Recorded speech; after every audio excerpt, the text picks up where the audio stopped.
ចំពោះចំណាប់អារម្មណ៍របស់នាងខ្ញុំសម្រាប់កម្មវិធីអមរិតហ្វានរ៉ាន់នេះគឺនាងខ្ញុំពិតជាមានអារម្មណ៍ថារំភើបសប្បាយចិត្តរីករាយខ្លាំងមែនទែនដែលខាងអ្នករៀបចំគាត់បានបង្កើតកម្មវិធីនេះឡើងដើម្បីរត់ហើយក៏ដើម្បីផ្សារភ្ជាប់ជាមួយនឹងការអានផងដែរអញ្ចឹងសម្រាប់បងប្អូនដែលគាត់មករត់គឺគាត់អាចមករត់បានទាំងសុខភាពល្អហើយគឺគាត់អាចមកទស្សនាកម្មវិធីពិព័រណ៍សភៅយើងដែលសភៅយើងគឺមានច្រើនប្រភេទខ្លាំងមែនតើមានទាំងសភៅលើកទឹកចិត្តសភៅអប់រំក៏ដូចជាសភៅកុមារដែរអញ្ចឹង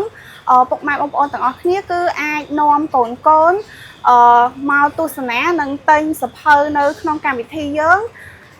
ដែលកម្មវិធីយើងគឺធ្វើឡើងនៅទីធ្លាបរិវេណម្ដុំកោះពេជ្របងដែលធ្វើនៅថ្ងៃទី29រហូតដល់31នេះសម្រាប់កម្មវិធីនេះខ្ញុំគិតថាវាល្អខ្លាំងថងថាជំរុញបងទាំងអស់គ្នាឲ្យងាកមកការអានឲ្យកាន់តែទូលំទូលាយនិងកាន់តែ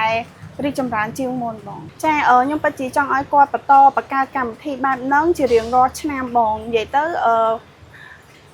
យើងអាចដាក់លក់បាន free ហើយក៏យើងចូលរួមលើកស្ទួយវិស័យអំណាចហើយក៏